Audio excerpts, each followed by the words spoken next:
안녕하세요. 저는 경기도에 사는 29살 여성입니다.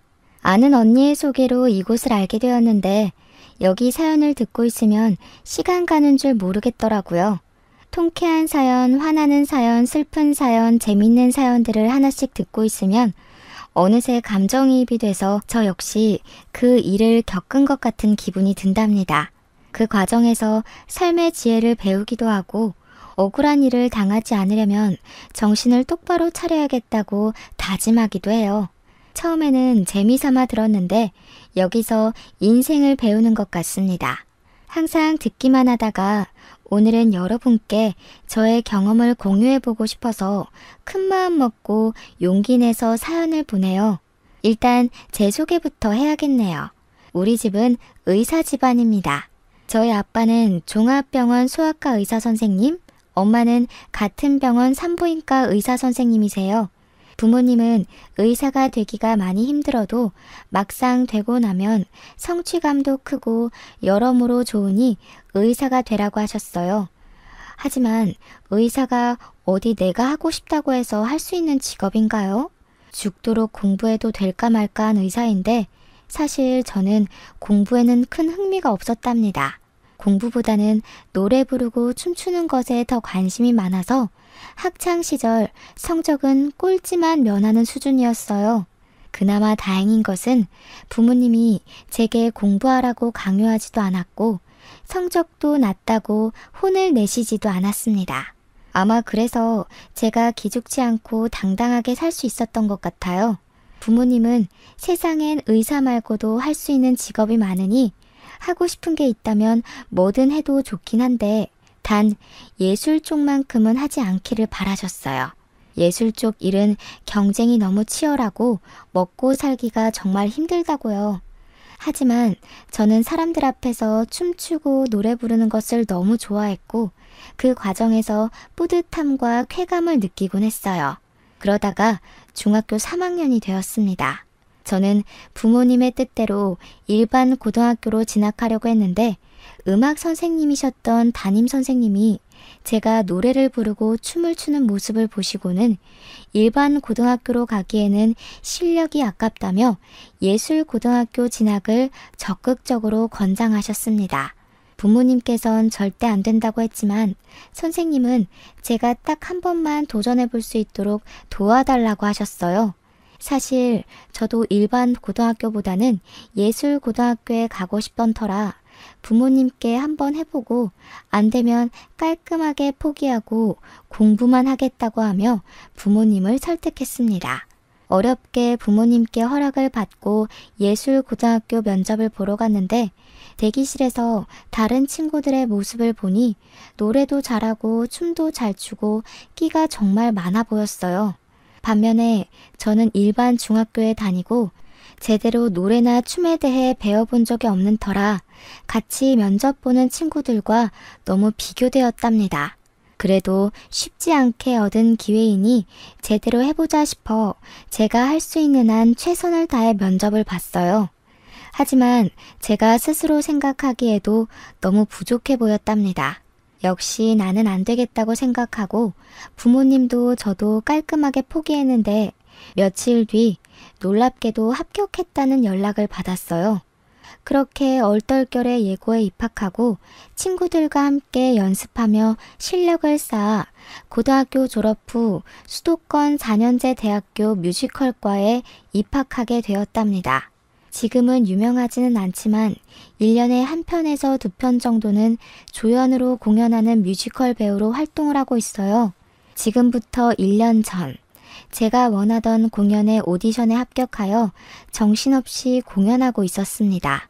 공연의 마지막 날 같이 무대를 섰던 배우, 무대 뒤에서 열심히 뛰었던 스태프들과 함께 회식했어요.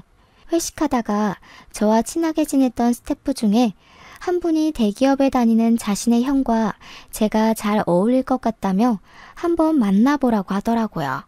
솔직히 아직 나이가 20대이고 저는 소개팅으로 사람을 만나는 것보다는 오랜 기간을 두고 천천히 사람을 알아가는 것이 더 좋아서 싫다고 했습니다.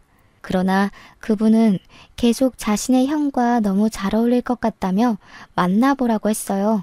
너무 거절하는 것도 예의는 아닌 것 같고 어차피 공연 끝난 직후에는 딱히 할 일이 없어서 소개팅하기로 했습니다. 스태프분은 자신의 형 이름과 연락처, 나이를 저에게 알려주었어요. 그의 이름은 이신영이었고 나이는 저보다 2살이 많았습니다. 연락처를 등록하니 카톡에 사진이 뜨길래 사진을 보니 외모가 배우 못지않게 잘생겼더라고요. 사실 스태프분은 조금 덩치도 크고 푸근한 이미지인데 형님은 서양적인 외모의 훈남이었습니다. 사진을 보고 있는데 이분한테 카톡이 왔어요. 간단히 인사를 하고 이런저런 이야기를 나눠보니 대화가 꽤 잘 통하는 기분이었습니다. 어쩌다 보니 통화까지 했는데 목소리도 배우처럼 너무 좋고 신뢰감이 가는 목소리였어요. 우리는 그날 뒤로도 계속 연락하다가 드디어 만나기로 한 토요일이 되어 약속한 카페로 갔습니다. 카페에 가니 사진과 똑같이 생긴 남자분이 창가에 앉아 있는데 뭔가 가슴이 쿵 하고 내려앉더라고요.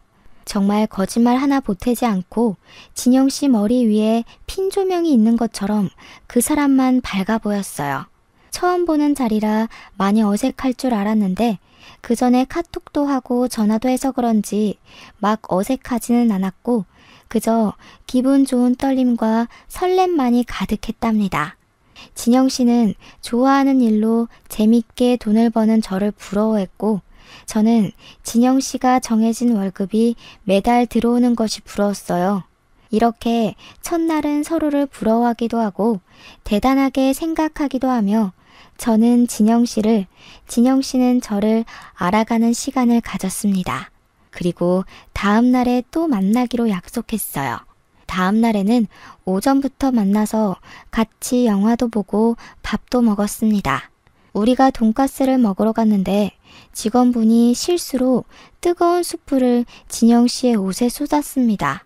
솔직히 뜨겁고 옷도 더러워져서 짜증이 났을 텐데 그래도 웃으면서 괜찮다고 하는 모습이 참 좋아 보였어요. 그리고 음식점 직원분들한테 존댓말 쓰며 친절하게 대하는데 따뜻한 사람이라는 생각이 들더라고요. 그 뒤로도 우리는 종종 만나 데이트도 하고 함께 공연도 보러 다니고 등산도 같이 했습니다. 사실 저는 등산하는 것을 좋아하는데 제 또래 친구 중에 등산을 좋아하는 친구가 하나도 없었어요. 그런데 진영 씨가 등산을 좋아한다는 거예요. 저처럼 등산을 좋아하는 제 또래는 처음이라 신기하기도 하고 이게 바로 인연인가 싶기도 했습니다. 이렇게 매일 연락을 하고 일주일에 한 번은 같이 시간을 보내며 서로에 대한 호감을 쌓아갔고 결국 연인이 되었어요. 저와 진영 씨는 모든 면이 잘 맞았는데 딱 2가지가 거슬렸어요. 첫 번째는 저녁만 되면 연락이 아예 되지가 않았습니다. 하루는 너무 답답해서 왜 저녁만 되면 연락이 되지 않냐고 물으니 집에 부모님이랑 같이 있기도 하고 저녁 때는 이것저것 공부도 해서 연락하기가 힘들다는 거예요. 처음에는 조금 이해가 가지 않았지만 어른들과 같이 살기도 하고 본인의 미래를 위해 공부도 해야 하니 그럴 수도 있겠다고 생각했어요. 그리고 2번째는 데이트하는데 휴대전화를 자주 받습니다. 도대체 무엇을 보고 있는지 물어보니 코인에 투자해서 돈을 벌고 있대요. 저는 코인에 투자하다가 잘못되면 다 잃는 거 아니냐고 했는데 소액으로 공부해가면서 조심히 하고 있어서 그동안 손해본 것은 없다고 했습니다. 그래도 제가 걱정을 하니 진영 씨는 요새는 월급만으로는 살 수 없다며 투자도 해야지 돈을 번다고 했어요. 그러면서 빨리 돈을 많이 모아서 저와 결혼하고 싶다고 하더라고요. 사실 우리가 만난 지 얼마 되지 않았기에 그때는 결혼이라는 단어가 참 부담스러웠습니다. 하지만 만나면 만날수록 대화가 잘 통했고 같이 있으면 재밌었기에 진영 씨를 향한 제 마음이 점점 더 깊어져 갔어요. 진영 씨 역시 저에 대한 마음이 깊어졌는지 저에게 결혼 이야기를 계속했습니다. 결국 우리는 만난 지 6개월 만에 결혼까지 생각하고 집에 정식으로 인사드리게 되었어요. 먼저 진영 씨가 우리 집으로 인사를 드리러 왔는데 저의 부모님은 제가 일정하게 정해진 급여를 받는 직업이 아니다 보니 남편은 일반 회사원을 만났으면 좋겠다고 생각하셨는데 딱 그런 사람을 데리고 오니 너무 좋아하셨어요. 이어서 제가 진영 씨의 집으로 인사를 드리러 갔는데 진영 씨의 부모님은 우리 가정에 연예인이 들어오냐며 아주 많이 반가워하셨답니다. 그런데 진영 씨의 집을 구경하다가 보니 진영 씨의 방에 살림살이나 옷이 거의 없더라고요. 사람이 사는 방인데 너무 허전해 보여서 왜 이리도 뭐가 없냐고 물으니 조금 당황해하는 것 같았습니다. 처음에는 대답하지 않으려 하다가 제가 계속 물어보니 사실 자기가 방에 짐을 두는 것을 싫어해서 다 다락방에 넣어놨다고 해요. 그리고 원래부터 패션에 관심도 많이 없고 회사만 다니다 보니 옷도 거의 없다고 했죠. 제가 남자 형제가 없어서 잘 모르기는 하지만 뮤지컬을 할 때 남자 배우나 스태프분들을 보면 거의 매일 똑같은 옷을 입고 오긴 했습니다. 그 모습을 생각해 보니 진영 씨의 방이 이렇게 허전한 게 이해가 가더라고요. 아무튼 우리는 문제없이 결혼 승낙을 받았고 이제는 예비 남편이 된 진영 씨와 저는 함께 결혼을 준비하기 시작했습니다. 먼저 우리의 신혼집과 혼수를 어떻게 마련할지에 대해서 이야기했어요. 저는 결혼할 때 신혼집과 혼수를 반반씩 하는 것이 좋다고 말하며 그동안 제가 모은 돈을 공개했습니다. 사실 저는 공연이 있을 때는 뮤지컬 배우 일을 하지만 공연이 없을 때는 많은 아르바이트를 했어요. 배우라는 직업이 다양한 삶을 표현해내야 하잖아요. 관객이 충분히 공감될 만한 연기를 하기 위해서는 최대한 많은 경험을 하는 것이 좋을 것 같아 음악학원 강사부터 편의점, 식당, 택배 아르바이트 등 어지간한 아르바이트를 다 했어요. 그리고 어린 시절부터 세뱃돈이나 용돈을 받으면 다 차곡차곡 모아둬서 그동안 통장에 모아둔 돈이 7천만 원 정도가 있었습니다. 또한 결혼하면 부모님이 2억 정도는 보태주실 수 있다고 하셨어요. 반면에 예비 남편은 그동안 모아둔 돈이 1,000만 원이 다였습니다. 대기업이면 월급도 많이 받을 텐데 그동안 받은 돈 다 어디로 썼냐고 물었더니 부모님 생활비와 병원비 드리고 남동생 용돈도 줬다고 했어요. 그리고 얼마 전에 코인을 하며 돈을 좀 잃어버려서 지금 이거밖에 없다는 거예요. 결혼하는데 돈이 다는 아니지만 그래도 현실적으로 적지 않은 비중을 차지하기에 조금 걱정이 되었습니다. 예비 남편은 그런 저의 생각을 눈치챘는지 코인으로 잃은 돈을 되찾기만 하면 코인에서 손을 뗄 것이고 부모님과 남동생의 용돈을 줄이겠다고 했어요. 그러면서 예비 시아버지는 지금 아파트에서 경비 일을 하고 계시지만 젊은 시절 대기업에서 근무하셔서 그때 모아둔 돈도 있고 퇴직금도 있어서 부모님의 노후는 걱정이 없고 남동생도 꾸준히 일하고 있으니 앞으로 돈 때문에 많이 힘든 일은 없을 것이라고 했습니다. 저는 예비 남편이 모은 돈이 생각보다 너무 없어서 조금 걱정되긴 했지만 부모님의 노후 걱정은 하지 않아도 된다고 하고 예비 남편은 대기업에 다니니 큰 문제가 없다고 생각했어요. 신혼여행은 예비 남편이 회사 일이 바빠서 계속 연락을 주고받아야 하니 외국은 안 될 것 같고 제주도로 가자고 했습니다. 내심 해외로 가고 싶었으나 제주도를 한 번도 못 가봐서 남편의 뜻에 따르기로 했네요. 그리고 원래는 예단 같은 것은 하지 않기로 했었지만 부모님은 그래도 할 것은 해야 나중에 할 말 다 하고 산다며 예단을 하라고 하셨어요. 그래서 예비 시부모님께 1,000만 원을 드리고 정장에 명품 가방까지 드렸습니다. 원래 예단비 1,000만 원 드리면 봉채비로 절반 정도 다시 돌려주신다고 하던데 그런 건 없었어요. 주시면 감사하겠지만 다시 받으려고 보낸 건 아니기에 그냥 그러려니 했답니다. 우리의 결혼 준비는 큰 싸움 없이 아주 무난하게 잘 진행되었어요. 드디어 결혼식 날이 되었습니다. 하객들이 오시는데 제 쪽과 남편 쪽 하객의 분위기가 너무 달랐어요. 저의 하객들은 다들 시끌벅적한데 남편의 하객들은 이상하리만치 조용했습니다. 하객끼리 서로 아는 것 같지도 않고 그냥 영화 보러 온 사람들처럼 다들 가만히 앉아만 있었어요. 결혼 사진을 찍는데도 되게 어색하더라고요.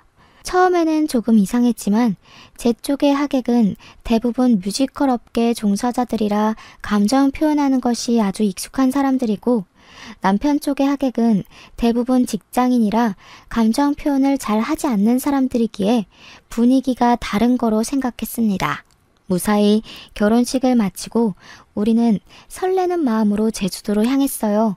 제주도 이곳저곳을 구경하는데 자꾸 회사 이대리라는 분이 남편에게 전화하더라고요. 남편은 이대리님한테 전화가 오면 회사 일이라 옆에 누가 있으면 불편하다며 혼자 몰래 가서 통화했습니다. 그리고 새벽에도 일어나서 자꾸 핸드폰을 확인하는 바람에 깊은 잠을 자지 못했어요.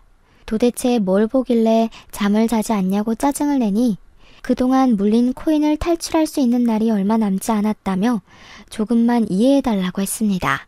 신혼여행을 왔는데 자꾸 회사 사람들과 연락만 하고 코인창만 들여다보고 있는 남편을 보니 연애 시절에 따뜻하고 자상하고 세심했던 그 남자는 어디에 갔나 하는 생각이 들었어요.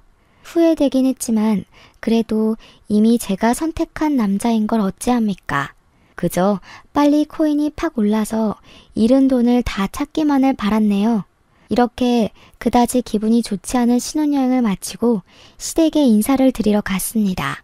시댁에서는 시부모님과 우리를 연결해 주신 도련님이 여행 잘 다녀왔냐고 하시며 음식을 잔뜩 준비해 주셨더라고요. 저녁 식사를 마치고 시댁에서 하룻밤 자기 위해 남편이 지내던 방에 짐을 푸는데 남편이 시부모님과 잠깐 대화할 것이 있다고 시부모님 방으로 건너갔습니다. 같이 가려다가 좀 불편할 것 같아서 그냥 혼자 방에 있다가 먼저 잠이 들어버렸어요. 그러다가 목이 말라서 깼는데 남편이 어느새 들어와 제 옆에서 자고 있더라고요. 저는 남편이 깰까봐 조심히 방문을 열어 거실로 나왔습니다. 시부모님이 주무시는 줄 알았는데 큰 방에서 대화 중이셨어요. 작게 이야기하시는 것 같았지만 너무 조용한 새벽이라 소리가 아주 잘 들렸습니다. 대충 들어보니 저와 남편에 관해 이야기하는 것 같아서 몰래 들었는데 진영이와 고은이가 어쩌고 저쩌고 하시더라고요. 제 이름은 이다은이고 남편에게 여자 형제도 없는데 고은이는 누구지 싶었다가 어르신들은 사람 이름을 잘못 부르시곤 하시니 그저 제 이름 다은이를 고은이라고 잘못 말했겠거니 하고 말았답니다. 다음날 시댁에서 나와 우리의 신혼집으로 갔습니다. 집에 오자마자 남편과 짐을 정리하는데 남편이 표정이 어둡길래 무슨 일 있냐고 물었어요. 아버지가 이번에 퇴직금이랑 그동안 모아둔 돈 모아서 주식 투자를 했는데 다 날리셨대. 지금 아버지 일하는 곳에서 가불은 안 된다고 하는데 부모님한테 1,000만 원 정도 빌려드릴 수 없을까? 아버지 월급으로 생활비가 조금 부족해서 그래. 주식 투자? 하나도 남기지 못하고 다 날리신 거야? 1,000만 원이 적은 돈도 아니고 꽤 큰 돈인데 그걸 어떻게 빌려드려. 그리고 예단비 1,000만 원 얼마 전에 드렸잖아. 그 돈으로는 뭐 하신 건데? 예단비 1,000만 원까지 다 주식에 넣으셨나 봐. 아버지는 불릴 생각으로 한 건데 그게 그렇게 됐어. 어차피 우리 이제 결혼했고 가족이니 한 번만 도와주라. 그래도 1,000만 원은 너무 커. 1,000만 원 들였다가 그대로 다 날리면 우리 생활도 어려워진다고. 설마 우리 부모님이 1,000만 원 다시 안 갚으실까봐 그래? 너무 이기적인 거 아니야? 나는 장모님이나 장인어른이 이런 상황이면 바로 돈 드릴 거야. 이기적? 솔직히 우리 부모님한테도 1,000만 원 빌려드릴 때는 조심스러운데 결혼한 지 10년이 된 것도 아니고 지난주에 결혼했는데 바로 1,000만 원을 빌려달래니 좀 그렇네. 그럼 뭐 지금 결혼하자마자 이혼이라도 하겠다는 거야 뭐야? 이혼하자는 게 아니라 금액이 워낙 큰 돈이고 당황스러워서 그런 거지. 일단 생각 좀 해볼게. 예비 남편은 신혼여행을 마치고 일상으로 돌아오자마자 1,000만 원이라는 큰 돈을 빌려달라고 했습니다. 저는 정말 빌려주기 싫었지만 우리는 결혼을 한 사이이고 시부모님이 경제적으로 힘들면 아무래도 우리 사이도 좋지는 않을 것이니 일단 지금은 도와드리기로 했어요. 그러나 1,000만 원은 너무 큰 돈이니 500만 원만 드리고 다시는 이런 식으로 돈 빌리는 건 안 된다고 신신당부하며 남편에게 주었습니다. 그러면서 남편에게도 코인으로 돈을 잃을 수도 있으니 빨리 코인 정리하라고 했어요. 남편은 제게 너무 고맙다고 하며 다시는 이런 일 없을 것이라고 맹세했습니다.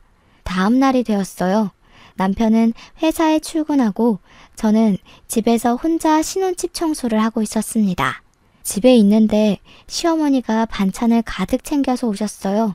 아무래도 제가 음식을 하지 못할 것 같아서 반찬 좀 몇 개 만들었다고 하시며 냉장고에 넣고 바로 가실 것이라고 했습니다. 만들어주신 반찬을 건네받았는데 게장이 있더라고요. 사실 저는 갑각류 알레르기가 있어서 게장을 먹지 못합니다. 어머니, 사실 저 갑각류 알레르기가 있어서 게장을 먹지 못해요. 생각해서 해주셨는데 못 먹어서 어째요? 갑각류 알레르기? 너 저번에 식당에서 게장 나왔다고 엄청 좋아했잖아. 네? 제가 어머니와 같이 식당에 갔던 때는 상견례 때뿐이었고 거기서는 게장이 나오지 않았었는데요. 그랬지. 내가 다른 아이랑 착각했나 보다. 게장은 다시 들고 가마. 내가 갑자기 은행에 갈 일이 있어서 나 간다. 청소 열심히 하렴. 저는 차나 커피라도 드리려고 했는데 시어머니는 후다닥 나가버리셨습니다. 그런 시어머니의 모습을 보니 기분이 묘하더라고요. 전날 시댁에서도 그러고 오늘도 그러고 시댁 가족들과 남편 모두 저한테 뭔가를 숨기는 것 같았거든요. 그런데 그 뒤로 남편의 행동은 너무 수상하고 이상했습니다. 일단 제가 혼인신고를 하자고 했는데 자꾸 바쁘다는 핑계로 나중에 하자고 했어요. 혼인신고 말만 나오면 자꾸 뒤로 미루자고 늦게 해도 상관없다고 했습니다. 또한 남편은 연애 시절부터 지금까지 회사 지인들이나 친구들을 제게 한 번도 소개해주지 않아서 남편 주변에 아는 사람이라곤 시부모님과 도련님밖에 없었어요.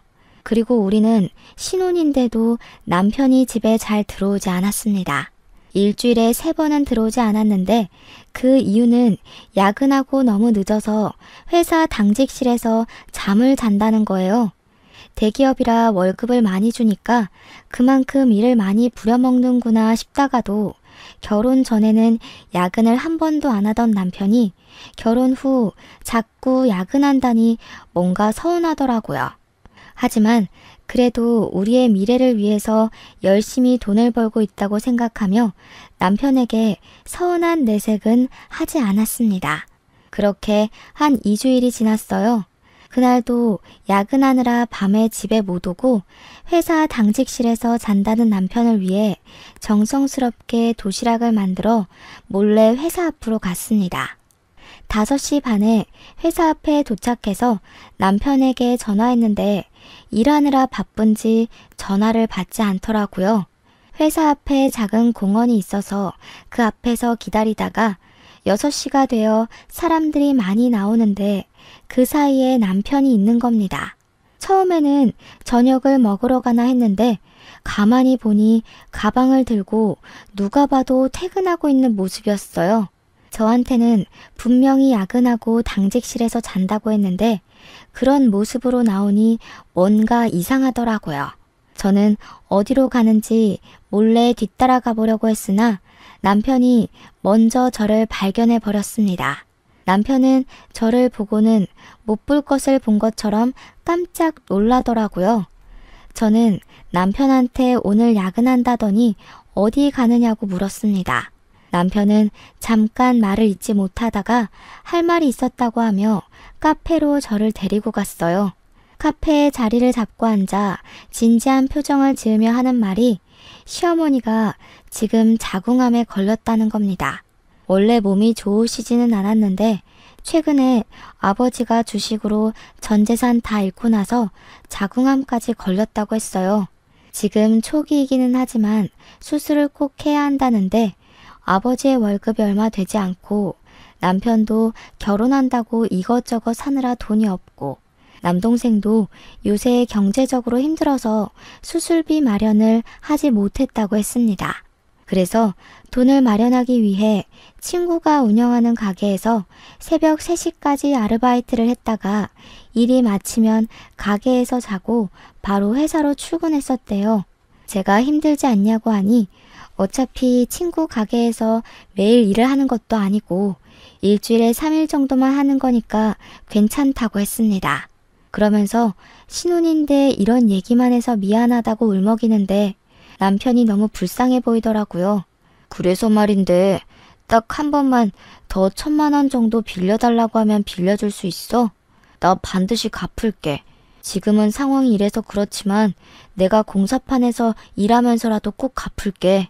솔직히 조금 빌려주기 그렇긴 하지만 일단 편찮으신 어머니 수술은 해야 하니까 돈 빌려줄게. 대신에 이번엔 차용증 쓰자. 여보가 서운해도 1,000만 원이 적은 돈이 아니니까 확실히 해두는 편이 나을 것 같아. 이해하지? 그럼 이해하지. 고마워. 그리고 부탁이 있는데 엄마가 여보의 돈으로 암 수술 받아야 하는 거 알면 많이 불편해하실 것 같은데 그냥 엄마가 편찮으신 건 여보는 모른 척 해주면 안 될까? 뭐? 아무리 그래도 며느리인데 어떻게 암 수술하시는 것을 모르는 척해. 그건 아니지. 그렇긴 한데 그래도 엄마도 그러고 아버지도 돈을 빌리는 것에 대해 많이 불편해하셔서 그래. 사실 얼마 전에 500만 원 빌릴 때도 아버지가 정말 면목이 없다고 하셨거든. 지금 엄마 수술도 여보 돈으로 한다는 거 알면 두 분 심적으로 매우 힘들어 하실 거야. 그냥 여보는 모른 척 해줘. 부탁이야. 남편의 이야기가 잘 이해가 되지는 않았지만 환자가 원한다는데 마음 편하게 해주는 것이 더 나을 것 같아 그냥 알겠다고 했습니다. 저는 남편과 집에 가서 돈을 빌려주겠다는 차용증을 썼어요. 남편은 부부간에 계좌이체를 하면 나중에 세금을 내야 할 수도 있다며 1,000만 원을 본인의 통장이 아닌 현금으로 요구를 하더라고요. 사실 세금에 관한 내용은 잘 몰랐기에 남편의 말을 따라 다음날 1,000만 원을 뽑아서 퇴근한 남편에게 주었습니다. 남편은 돈을 보며 너무 고맙다고 하고 엄마한테 말씀드려야겠다고 시댁에 간다고 했어요. 그리고 부모님과 이야기하다가 늦어질 수도 있으니 혹시라도 자기가 너무 늦으면 기다리지 말고 먼저 자라고 했습니다. 그래서 저는 그날도 남편 없이 혼자 잠이 들었네요. 그 뒤로 남편은 시어머니 병간호를 해야 한다고 일주일에 3번 정도는 집에 들어오지 않았습니다. 주말에도 남편은 병원에 있느라 저 혼자 시간을 보내야만 했죠. 어머니 수술은 잘하셨는지 물어보니 제게 돈을 받고 바로 다음날 수술하셨는데 잘 됐다고 했어요. 제가 그래도 며느리인데 정말 가지 않아도 되냐고 물으니 엄마가 너무 불편하다고 절대 오지 말라고 했다는 겁니다. 그럼 전화라도 드리겠다고 하니 지금은 엄마가 힘들어하셔서 전화도 하지 말고 다음 달에 한번 찾아가자고 했습니다. 그렇게 한 달 정도가 지났어요. 뮤지컬 오디션 공고가 떠서 오디션 준비를 하는데 소아과에서 근무하시는 아빠한테 전화가 왔습니다. 제가 전화를 받자마자 대뜸 아빠는 혼인신고 했냐고 물으셨어요. 남편이 바빠서 혼인신고는 하지 않았는데 왜 그러시냐고 물었더니 병원에 5살 정도 되는 남자아기가 입원했는데 남편이랑 너무 똑같이 생겼다는 것이에요. 세상에 닮은 사람들이 많이 있으니 그럴 수도 있다 치지만 문제는 이 아이의 차트를 보니까 세대주가 남편 이름, 즉 이진영으로 되어 있다고 합니다. 회진을 돌 때마다 항상 엄마만 있어서 이 아이의 아빠는 보지 못했지만 뭔가 느낌이 이상하다는 거예요. 병원에 있으면서 한번 예의주시하며 볼 테니 저도 혼인신고는 하지 말고 그냥 있으라고 하셨어요. 일단 알겠다고 하고 끊었는데 제 눈으로 확실히 확인해 봐야겠다는 생각이 들어 아빠가 근무하시는 병원으로 달려갔습니다. 아빠가 말씀하셨던 아이를 보니 정말 남편이랑 너무 똑같이 생겼더라고요. 그리고 아이의 엄마로 추정되는 여자는 지쳐 보였습니다. 저는 아이 엄마에게 다가가서 혹시 이진영이라는 사람을 아시느냐고 하며 남편과 저의 결혼 사진을 보여줬어요.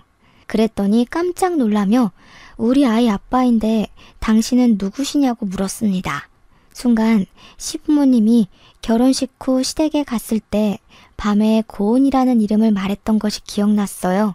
그리고 남편이 신혼여행 때 이대리라는 사람과 계속 연락했던 기억이 나서 혹시 이름이 이고은 씨가 맞냐고 물어봤는데 맞는다는 거예요.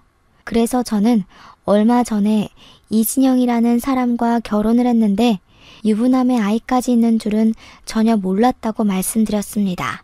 고은 씨는 절망감에 손을 떨며 남편에 관해 이야기하는데 내용이 정말 충격적이었어요. 고은 씨는 6년 전에 남편과 결혼을 했었습니다. 그 당시 고은 씨의 친정은 사업이 아주 잘 되고 있었기에 결혼하면서도 거액의 예단을 줬고 고은 씨의 친정에서 둘이서 살라고 좋은 집도 마련해 줬다고 해요. 그렇게 결혼을 하고 1년 후 아이도 낳았습니다. 그때는 남편이 고은 씨의 친정에 자주 가서 고은 씨의 부모님과 남편이 아주 잘 지냈답니다. 고은 씨의 부모님은 아들 하나 생긴 것 같다며 남편이 갈 때마다 용돈을 많이 주셨대요. 그리고 시부모님의 생신이나 명절날이 되면 고은 씨의 친정 부모님은 명품 옷, 가방이나 좋은 음식들을 항상 드렸다고 했습니다. 중간에 시어머니가 자궁에 혹이 있어서 수술해야 하는 상황이 왔는데 그 수술비도 다 드리고 시아버지가 주식 투자해서 돈을 날렸는데 그때도 도와주셨다고 해요.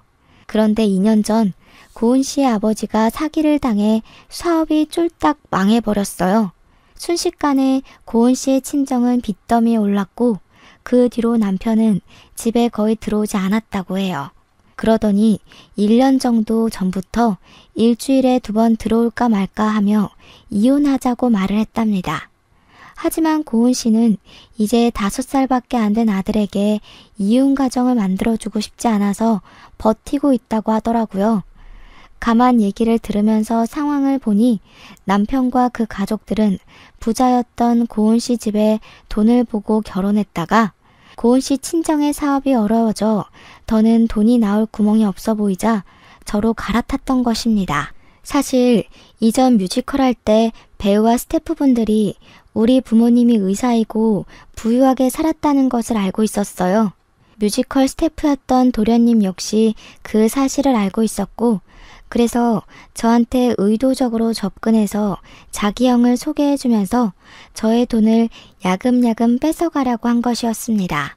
이 모든 사실을 알게 되자 너무 화가 났어요. 그리고 이제야 남편의 수상했던 모든 행적이 이해가 되기 시작했습니다. 연애 때 밤만 되면 연락이 되지 않았던 것은 부모님이 아니라 고은 씨 집에 있느라 연락이 되지 않았던 것이었어요.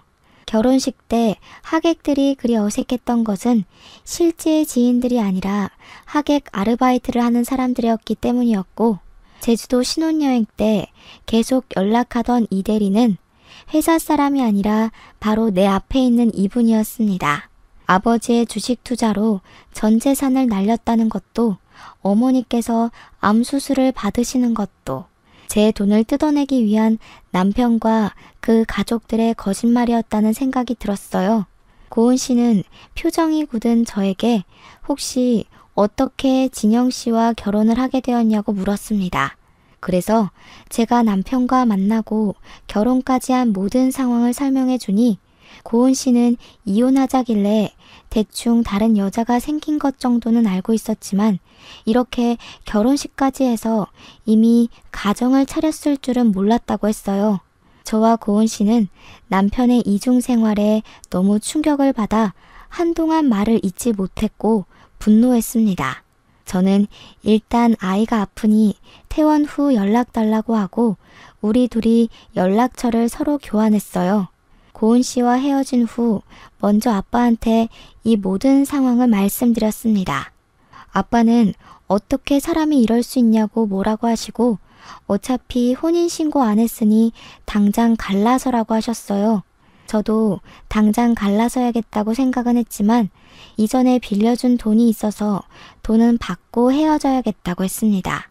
그랬더니 아빠는 돈을 왜 함부로 빌려주냐고 하시며 일단 정확하게 어떻게 해야 돈을 받을 수 있는지에 대해 상담을 해보라며 아는 변호사를 추천해 주셨어요.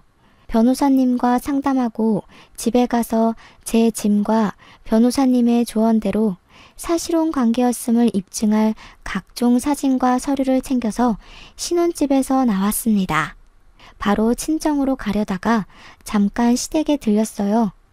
어머니가 진짜 수술을 하신 것인지 아닌지 제 눈으로 똑똑히 확인하고 싶었거든요.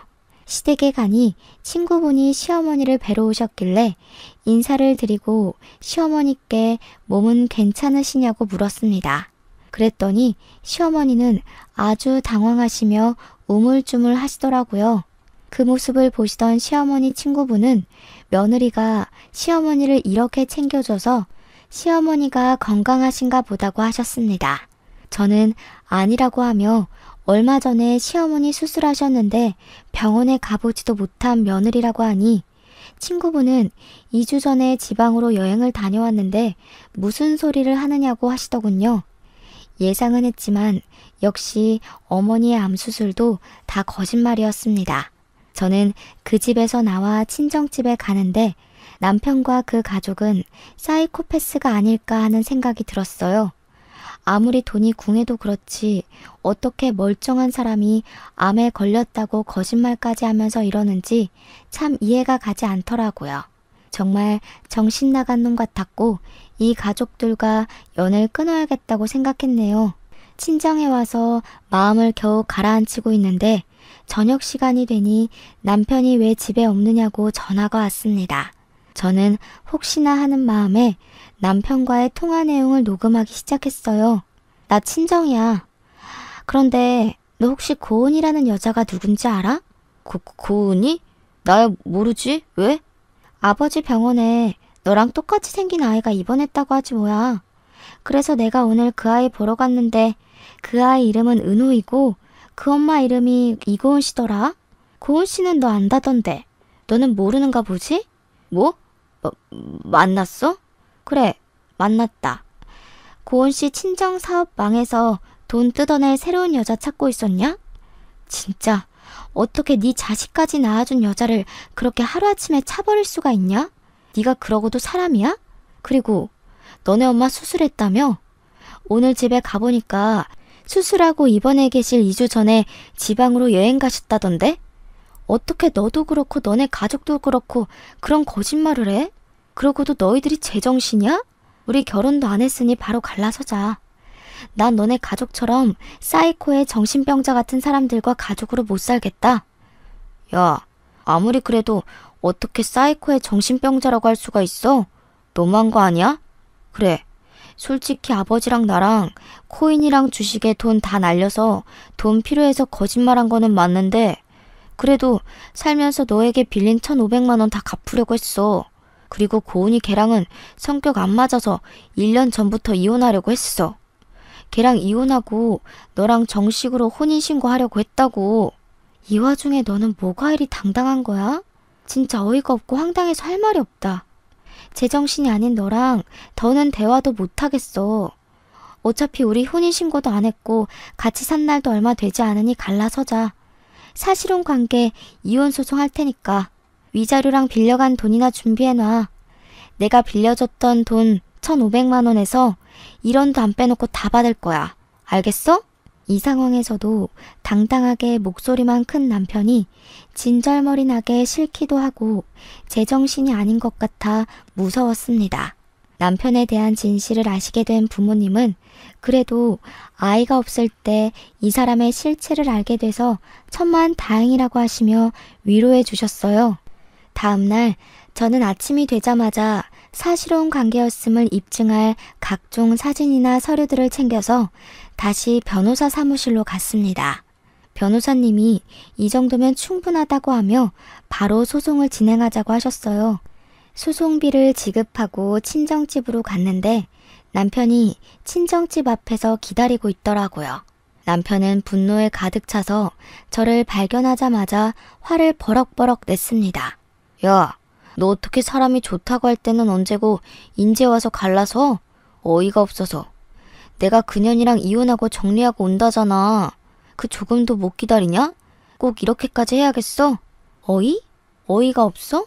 어이는 내가 없어야지.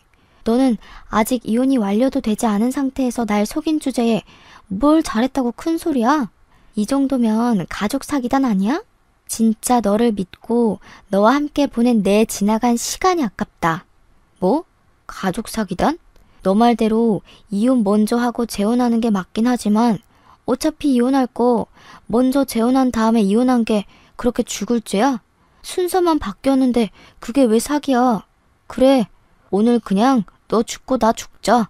말도 안 되는 논리를 펼치며 남편이 저를 죽일 듯이 달려들었습니다. 정말 사람이 눈이 뒤집혀서 생 난리를 치는데 이러다가 제가 죽을 것 같다는 생각이 들더라고요. 핸드폰으로 경찰서에 신고하려고 했는데 핸드폰마저 빼앗아서 던져버렸어요. 순간 기적적으로 저쪽에서 경찰들이 뛰어왔습니다. 알고 보니 남편은 이전에 코인 한다고 지인에게 돈을 빌리고 갚지 않았었는데 그분이 우리 친정집 옆집에 살고 있더라고요. 이분은 오늘 쉬는 날이라 집에 있다가 잠시 담배 피우러 나왔는데 남편이 있어서 사기죄로 경찰에 신고했답니다. 그런데 남편이 저를 때리려 하고 윽박 지르고 소리를 지르자 이분이 모든 상황을 다 녹화해 두셨어요. 그 덕에 남편은 폭행죄로 벌금형까지 받았고 저는 남편에게 접근금지 신청을 했습니다. 그리고 모든 영상을 제출하여 아주 수월하게 이혼 소송까지 진행할 수 있었어요. 남편의 과실이 확실하고 같이 산 날이 2달 정도밖에 되지 않아서 재산 분배고 뭐고 할 것도 없더라고요. 그리고 저는 빌려줬던 1,500만 원과 함께 위자료도 받았답니다. 저의 상황이 다 해결되고 나니 고은 씨가 생각이 나서 한번 연락해봤어요. 고은 씨도 이혼하고 다달이 아들 은호의 양육비는 물론 위자료까지 받기로 했대요.